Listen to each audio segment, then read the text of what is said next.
Hey, this is Bob Hebert. Thanks for visiting with me on YouTube at Bob Hebert Online TV or at my blog at bobhebertonline.com. I don't know about you, but I like to start my day with a little bit of education, a little bit of learning to go with my strong cup of coffee. And today I was reading something about attraction marketing, and I know that sounds like to some it may sound like a general area. So there's so many things involved with attraction marketing, and certainly not the least of which of you being the kind of person that other people are going to be attracted to. But specifically today, I wanted to share with you something called storytelling. And the stories that we tell when we're talking to people about our business, about our life, is what paints pictures for them. It stirs emotions. That's what stories can do. And in fact, I've heard somebody call it story selling, but that's a little bit too crass for me. This is storytelling in a way that is going to evoke a response. And this is something that you can absolutely work on and craft and apply to many aspects of your business. There's so many. Think of all of the areas of your business in terms of the product, the opportunity, the income, the joint ventures, being able to partner up with people, all of these things involved. And with each of those areas, you can make a story around it, or several stories that becomes part of your conversation, part of who you are. And this, to me, is the strongest part of attraction marketing. Now, today I was reading, there is really four main points when it comes to attraction marketing or storytelling that I want to share with you. And the first is that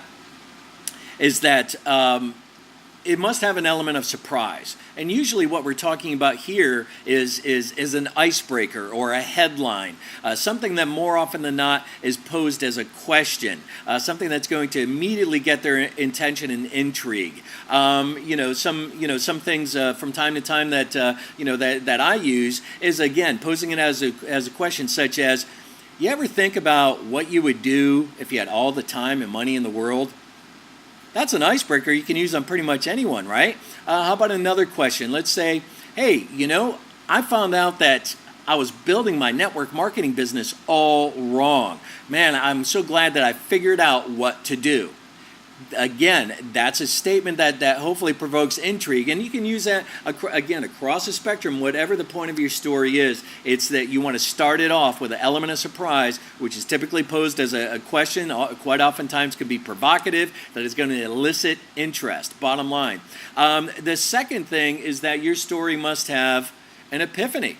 A realization, something where their perspective begins to change. It's not changed yet, but their perspective begins to change. It's an epiphany is an aha moment. What is the aha moment in your story? The third thing that your story must have is that it must be entertaining. With that, really, in my mind, we're talking about it should be fun. It should maybe it's kind of funny. Something that obviously we don't want to tell stories of woe, and we don't want to be whining. That's not what stories are about. Not the woe is me kind of story, but the promising kind of story, and being able to entertaining is how we draw the emotion in. So keep that in thought. You should have high points and you should have low points in your story.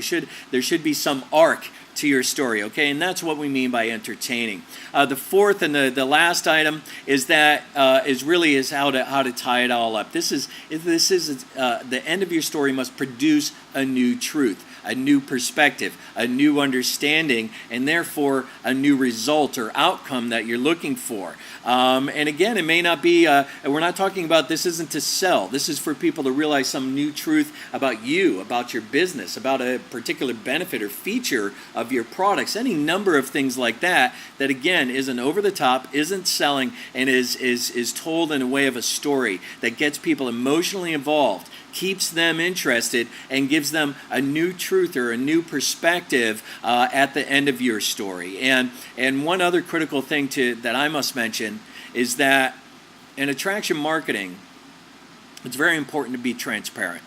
That is, to be yourself, to be comfortable in yourself, to offer valuable information, and be transparent. You may have to show the unattractive with the attractive. That's just the way it is, and your stories are a way of painting that, so that people are able to connect with you, to trust you, and to be able to move forward in their relationship with you.